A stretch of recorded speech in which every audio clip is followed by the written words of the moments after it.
우리 송경도님하고 우리 유선호 원사님 두 분이 들어갔는데도 아주 목소리가 짱짱하고 타이트하고 짜임새 있게 잘 다듬어져서 기존에 찬양대 하시는 분들 한두 번만 더 돌아도 좋을 것 같은데 그래서 협력해 주시고 기도하시면서 용기 내어 한번 지원해 보시기 바랍니다.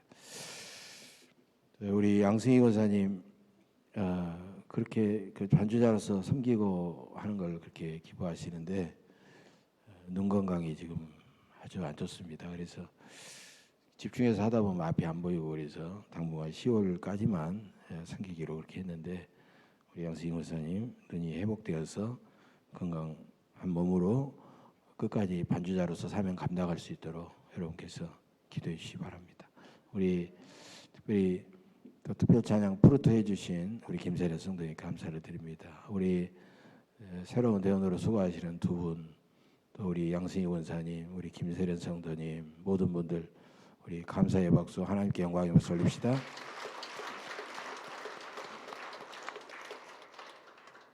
복이 있는 의인의 삶이란 주제로 말씀을 나누고자 합니다.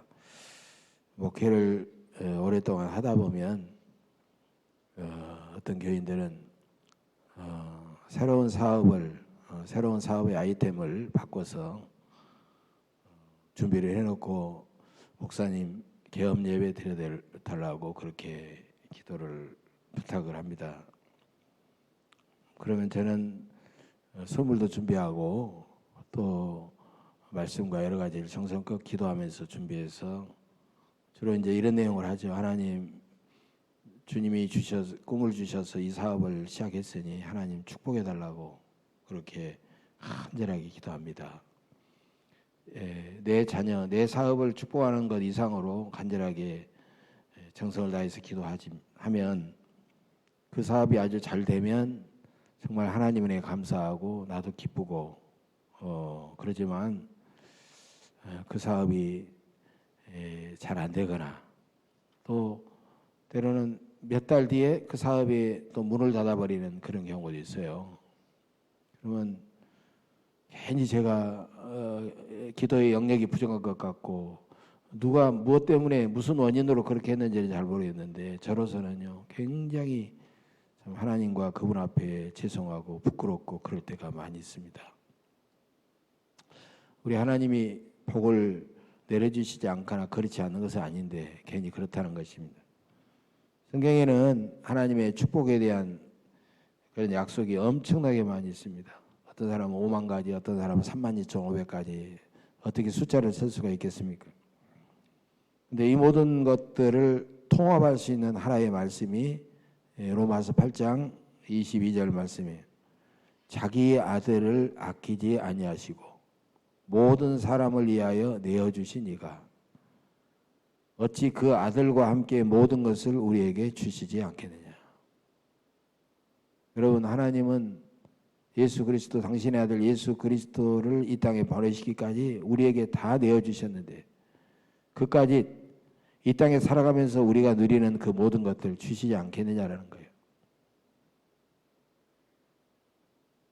하나님은 이런 놀라운 복을 약속하셨지만은 모든 사람이 하나님의 복을 다 경험하는 것은 아닙니다. 그건 두 가지 이유 때문에 그렇습니다. 이유라기보다는 두 가지 원인이죠. 첫째로 하나님께서 축복하시는 때가 아직 멀었다. 하나님의 축복을 기다리는 오랜 기다림의 과정일 수가 있다는 거예요. 저 구약의 요셉은 하나님이 꿈을 주셨으나 그런 많은 고생을 하고 억울한 일을 당했어도 오랫동안 기다려야 했습니다. 두 번째로는 그 사람에게 하나님의 축복을 받을 만한 준비가 되어 있지 않기 때문입니다. 복이라고 하는 것은요, 복을 받을 준비가 다 된 사람, 복을 받을 만한 믿음과 인격의 그릇이 준비된 사람에게 복이 되지, 그렇게 준비되지 않는 사람에게 복을 주면 그 복은 오히려 그를 해롭게 하고 더 빨리 망하게 할 수 있다는 것입니다. 오늘 복 있는 사람으로 시작되는 시편 1편은 하나님의 복을 받을 수 있도록 준비된 의인의 삶이 무엇인가, 이것을 우리에게 가르쳐주고 있는 것입니다. 우리가 복을 받으려면 어떤 준비를 해야 되겠습니까? 첫째로 하나님께 복을 받으려면 과감하게 거절할 것은 거절하고 끊어낼 것은 끊어낼 수 있어야 되는 것입니다. 오늘 우리가 과감하게 거절하고 끊어낼 악인들과 죄인들과 오만한 자들의 모습이 나와요. 우리 주변에는 그런 사람들이 너무나도 많이 있습니다. 우리가 그들을 분별할 수 있는 눈도 있어야 되지만 분별이 되면 그들을 과감하게 거절하고 끊어낼 수 있어야 됩니다. 왜냐하면 그렇게 하지 않으면 우리는 절대로 하나님께 인정받을 수도 없고 개인적으로도 성공할 수 없기 때문입니다. 우리에게는 용기가 필요한데 불의한 일을 거절하는 용기가 필요하고 의로운 일을 거절당할 때 참아내는 용기도 필요하다는 것이에요. 이 두 가지 용기가 우리에게 동시에 필요합니다. 오늘 본문에서 말하는 악인의 꾀는 무엇이겠습니까? 악인의 꾀는 하나님의 지혜와 영적인 가치를 가리키는 것입니다. 하나님의 지혜와 영적인 가치가 아니라 세상의 지혜와 세상의 가치를 가리키는 것이 악인의 꾀입니다. 세상의 지혜와 세상의 가치는 하나님이 주인이 아니라 자기가 주인이에요. 하나님께 돌려야 될 영광을 자기가 대신 가로채는 것입니다. 성경에서 하나님께 풍성한 복을 받은 사람들의 공통점 한 가지는 절대로 자기가 자기 인생의 주연이 아닙니다. 하나님의 영광을 위한 조연이라는 거예요. 그걸 알았던 사람이에요. 가장 대표적인 사람이 여러분 다윗이죠. 다윗은요 인간적으로 무결점의 사람이 절대 아닙니다. 결점투성이었어요. 자기 부하의 아내를 대낮에 보고 음욕을 품고 데려다가 간음죄를 저질렀어요. 그것이 들통날까 봐서 합법을 가장해가지고 그 부하를 죽였습니다. 그리고도 뻔뻔하게 그는 여전히 회개하지 않았어요. 그러나 나단 선지자를 통하여 당신이 그 사람이라고 지적받자 침상이 물이 흐를 정도로 그는 하나님을 회개했어요. 그 다음부터 그는요 철저하게 자기는 하나님의 도구요 하나님의 영광을 위한 조연이다라는 것을 인정하면서 살았다는 거예요. 하나님께서 사도 바울을 쓰신 이유도 마찬가지입니다. 사도 바울의 고백은요 고린도전서 15장 10절에 나와 있는 이 고백이 우리 모든 사람에게 기쁜 감동을 줘요. 그러나 내가 나된 것은 하나님의 은혜로 된 것이니. 사도 바울은요 어떤 성경의 어떤 사람보다도 하나님의 영광을 위해서 온갖 고난과 희생을 겪었습니다. 이게 고린도후서에 보면 너무너무 잘 나와 있어요. 그러나 그는 그것을 한 번도 자랑한 적이 없습니다. 고린도후서에서 언급했던 것은 그들이 사도권에 대해서 부정할 때 나는 하나님 앞에 이런 일을 겪었노라고 이야기한 것뿐이지 자랑하려고 한 것이 아니었어요. 하나님이 나 같은 사람을 부르셔서 하나님의 영광을 위하여 살게 하신 것은 그것마저도 하나님의 은혜다라고 그는 그렇게 겸손히 고백하고 있다는 거예요. 여러분 이 세상의 가치는요 우리의 생각이 계속해서 지배하고 장악합니다. 그래서 자기의 주인 되신 하나님을 잊어버리고 자기가 주인 행세를 하면서 자기 목적을 이루기 위해서 하나님을 이용하고 자기의 영광을 위해서 하나님을 이용하는 그렇게 살아가 버리는 사람들이 대부분입니다. 하나님은요 애굽에서 나와가지고 40년 동안 광야에서 떠돌아다니는 이스라엘 백성들 그들이 약속의 땅 가나안에 들어가기 전에 꼭 그들이 기억해야 될 말씀을 주셨는데 그게 바로 신명기 8장 18절의 말씀입니다. 내 하나님 여호와를 기억하라. 그가 내게 재물 얻을 능력을 주셨음이라. 이같이 하나님이 내 조상들에게 맹세하신 언약을 오늘과 같이 이루려 하심이니라. 그들이 가나안 땅에서 승리하고 부유하게 살아간 것은 자기들이 힘이 있고 자기들이 뛰어났기 때문에 그런 것이 아니라 바로 하나님의 은혜 때문이라는 그런 말씀이에요. 그러므로 마땅히 하나님을 주인으로 섬기고 하나님께만 영광을 돌려야 하는 것입니다. 그러나 이스라엘 백성들은 그들의 영적 가치관이 여전히 애굽에서 나올 때의 가치관이 40년 동안 광야생활을 하면서도 변하지 않았기 때문에 그들은 하나님의 은혜를 계속 잊어버리고 감사하지 않고 우상을 따라가고 하나님을 실망시키고 하나님을 진노하게 했던 것입니다. 우리가 악인의 꾀를 따르면 그것으로 끝나지 않습니다. 악인의 꾀를 따르면 그 다음에 죄인의 길에 서게 되고 그 다음에 오만한 자의 길에 앉게 되는 그런 일들이 계속 이어지는 것이에요. 여기 나오는 죄라는 말은 하마르티아, 즉 목표를 벗어나다, 목적을 벗어나다라는 그런 뜻이죠. 우리가 너무 자주 들었을 겁니다. 여러분, 우리가 하나님이 원하는 목적을 정확하게 가서 맞춰야 되는데 벗어나면요 빨리 갈수록 그 목적에서 벗어나게 되어 있는 것입니다. 그래서 우리는 인생을 살면서 내가 과연 무엇을 위해서 살아가고 누구를 위해서 살아가는가, 자기의 인생의 목적을 늘 새롭게 생각하고 재설정해야 돼요. 하나님만이 우리의 인생의 주연이요, 우리는 한낱 조연이며 우리의 삶의 목적은 하나님의 영광인 줄로 믿습니다. 그렇다면 우리는 그러기 위해서 거절할 것은 과감하게 거절하고 끊어낼 것은 과감하게 끊어낼 때 하나님은 우리를 의롭다고 여기시고 풍성한 복을 허락해 주실 것입니다. 두 번째로, 하나님께 복을 받으려면 반드시 어떤 경우에도 순종하겠다고 결단해야 됩니다. 본문 2절, 오직 여호와의 율법을 즐거워하여 그 율법을 주야로 묵상하도다. 이 말씀은 어떤 말씀이냐? 순종에 대한 말씀이에요. 본문 1절, 과감하게 거절하고 끊어낼 것에 대한 말씀이 1절이라면 2절의 말씀은 그렇게 살기 위해서는 어떻게 해야 되느냐? 하나님의 율법을 즐거워하고 묵상할 때 순종할 수 있다라는 그런 내용이에요. 순종에 대한 말씀인 겁니다. 여러분, 성경에서 복이라는 말이 너무 많이 나오죠. 복. 신약에도 구약에도 특히 신명기 같은 데는 아주 어마어마하게 많이 나오고 있어요. 복이라는 말이 나올 때는 복에는 반드시 거기 옆에는요 지켜라, 행하라, 순종에 대한 말씀이 계속해서 나오고 있어요. 신명기 28장 1절은 복받는 비결을 이렇게 말합니다.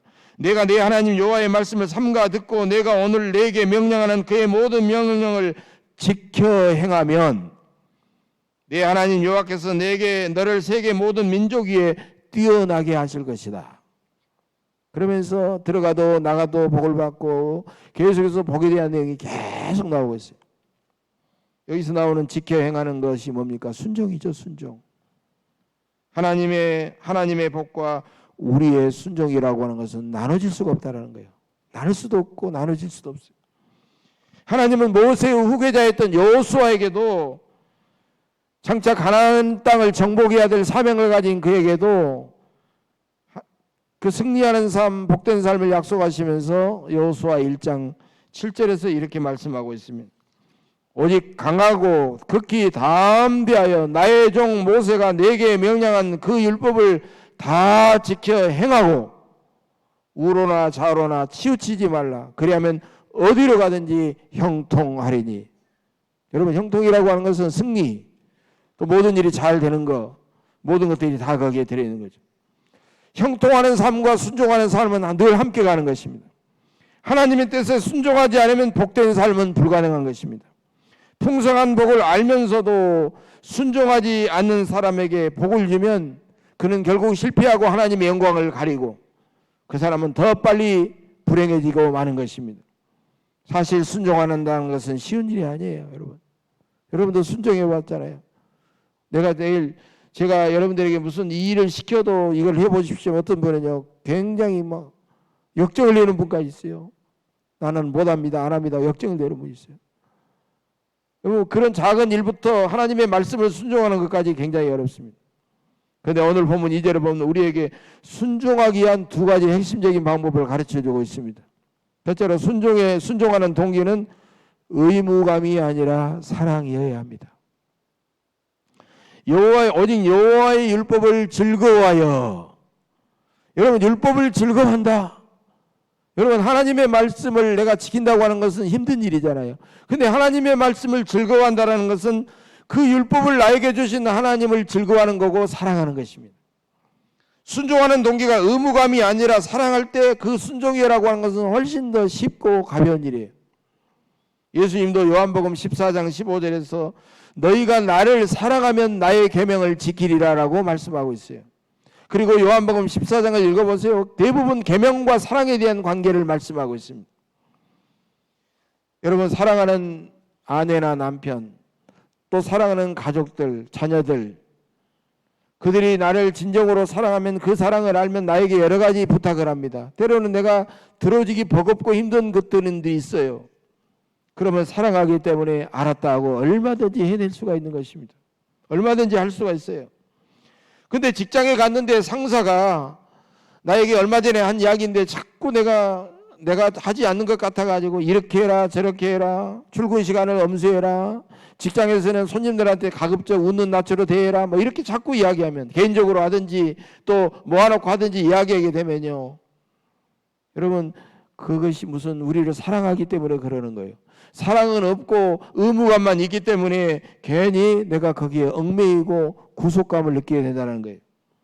우리를 향한 하나님의 말씀에서 우리는 우리를 사랑하기 때문에 주신 말씀이다라고 생각하고 하나님의 사랑을 느끼시면서 그 말씀을 늘 즐거워하고 순종하시기를 간절히 바랍니다.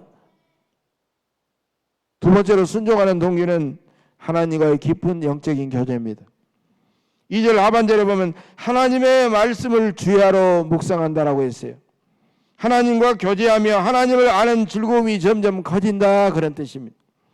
가끔 어떤 성도는 요한 1서에 보면 하나님은 사랑이시라는데 나는 하나님의 사랑을 전혀 못 느끼겠다라고 말하는 사람이 있어요. 그래서 그 사람은 순서가 바뀌어서 그렇습니다. 하나님의 사랑을 느끼기 위해서는 먼저 내가 일정한 시간을 하나님과 교제하는 시간을 둬야 됩니다. 기도하는 시간, 말씀 보고 기도하는 시간을 둬야 돼요.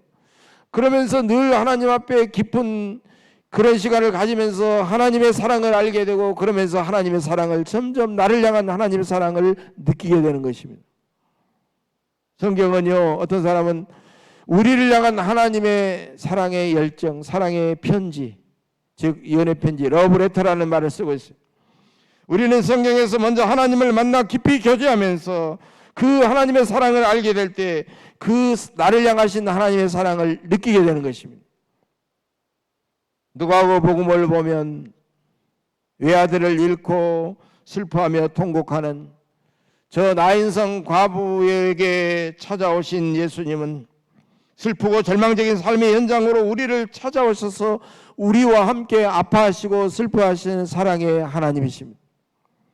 요한복음을 보면 현장에서 가늠하다가 잡혀서 끌려온 여인을 정죄하지 않고 용서하신 예수님은 죄를 범한 사람을 정죄하지 않고 용서하셔서 새로운 삶을 시작하게 하신 사랑의 하나님이십니다. 자신을 예수님만 당신을 부인하지 않겠다고 장담했다가 자신을 부인하신 시몬 베드로를 찾아오신 예수님은 베드로에게 사랑을 3번 묻고 고백하시게 하심으로써 우리의 잘못과 상처와 허물을 치유하시는 사랑의 하나님이십니다. 오늘 본문 3절입니다. 그는 시냇가에 심은 나무가 철을 따라 열매를 맺으며 그 잎사귀가 마르지 아니함 같으니 그가 하는 모든 일이 다 형통하리로다. 여러분, 시냇가에 심은 나무는 다른 나무들보다 열심히 살고 열심히 땀 흘려 일었기 때문에 열매가 맺어지는 것은 아닙니다. 그저 시냇가에 깊이 뿌리를 내리고 가만히 있었는데 하나님께서 모든 것을 공급하셔서 열매를 맺게 해주시는 것뿐입니다. 하나님과 교제하면, 하나님과 깊이 교제하는 가운데 하나님의 말씀을 통하여 하나님께 기도함으로써 그분의 사랑을 깊이 알게 되고 그 사랑을 맺게 됨으로써 우리는 그 사랑을 함으로써 순종하게 되어 하나님이 주시는 풍성한 복된 열매를 저절로 맺게 될 줄로 믿습니다. 세 번째로 하나님께 복을 받으려면 마지막 순간까지 우리는 인내해야 합니다. 본문 4절에서 6절에는 신앙생활에서 가장 중요한 인내를 강조하는 말씀이에요. 우리가 인내해야 할 동기는 뭡니까? 의인과 악인, 악인과 의인, 그들의 최후의 결말이 전혀 다르게 나타나기 때문입니다. 3절에서는 시냇가에 심은 나무를 말하다가 갑자기 4절에 와가지고는 악인들은 그렇지 아니하며 오직 바람에 나는 겨와 같도다. 완전히 분위기가 바꿔지고 있어요. 시냇가에 심은 나무 같은 의인과 바람에 나는 겨와 같은 악인의 최후의 결말을 생생하게 보여주고 있는 것입니다. 악인과 의인의 시작과 과정은 어느 정도 비슷해요. 아니, 어떤 경우에는 세상에서 불의를 행하고 악을 저지르는 악인들이 더 형통한 것처럼, 더 잘나가고 더 형통한 것처럼 보일 때도 있습니다.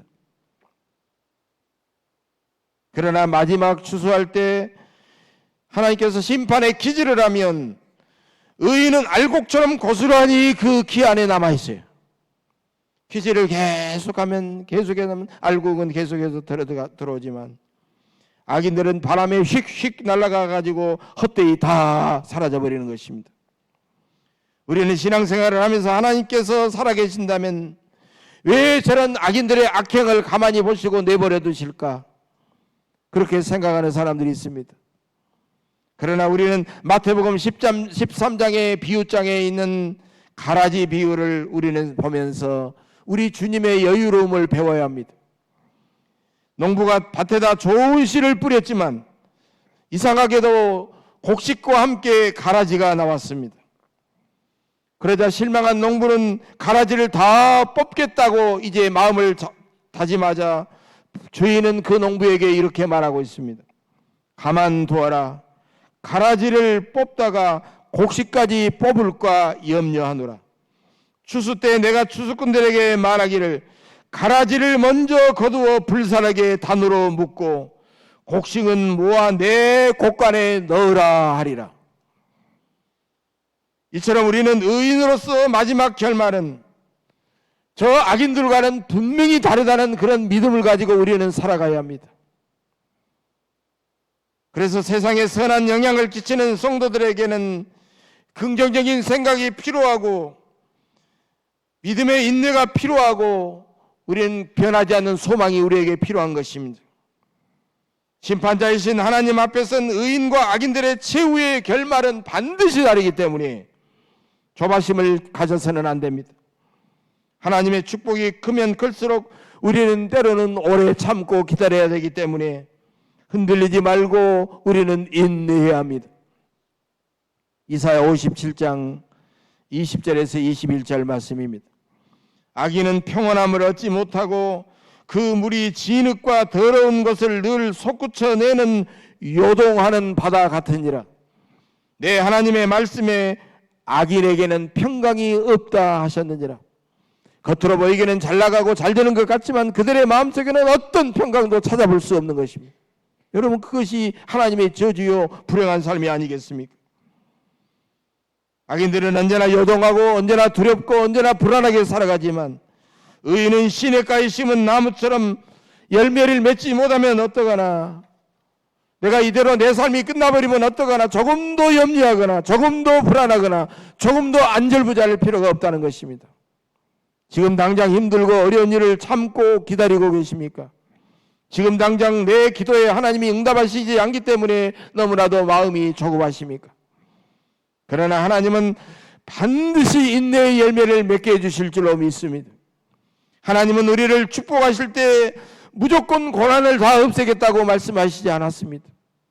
여러분, 구약의 가장 위대한 의인이요 경건한 자였던 욥이 당한 고난을 우리가 기억하시지 않습니까?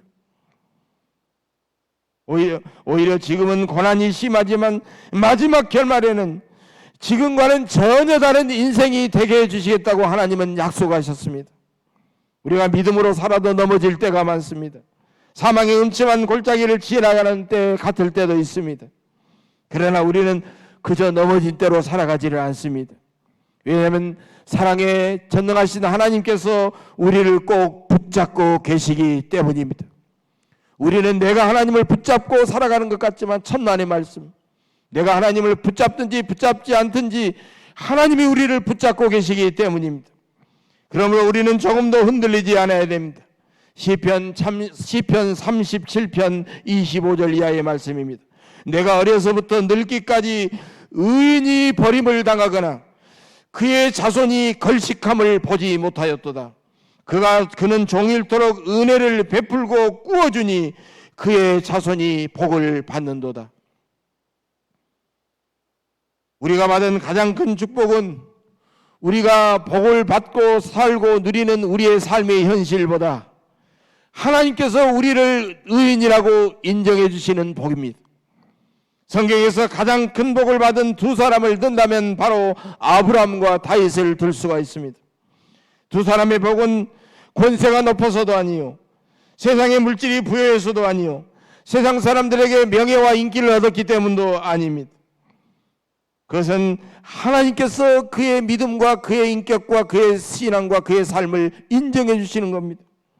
아브라함은 하나님께서 내 벗, 나의 친구라고 말씀하실 만큼 하나님께 인정받는 삶을 살았습니다. 다윗은 하나님께서 내 마음에 맞는 사람이라고 인정하실 만큼 그렇게 하나님께 인정받는 삶을 살았습니다. 이처럼 복된 삶은 하나님께 우리가 인정받기도 하는 삶이지만 그에 따라 반드시 개인적인 성공을 통해서 풍성한 열매도 거두게 될 것입니다. 여러분의 주변을 둘러보시면 하나님은 이미 여러분들에게 감당할 수 없는 풍성한 복을 허락해 주셨습니다. 그 복을 가난하고 어려운 이웃들, 진정으로 그리스도의 사랑이 필요한 이웃들에게 아름답게 사용하셔서 하나님께 더욱더 인정받으시기를 간절히 바랍니다. 날마다 하나님께 인정받는 삶을 선택하셔서 개인적으로도 날마다 행복하고 즐겁고 의미 있게 살아가시기를 주님의 이름으로 간절히 축복합니다. 기도하겠습니다.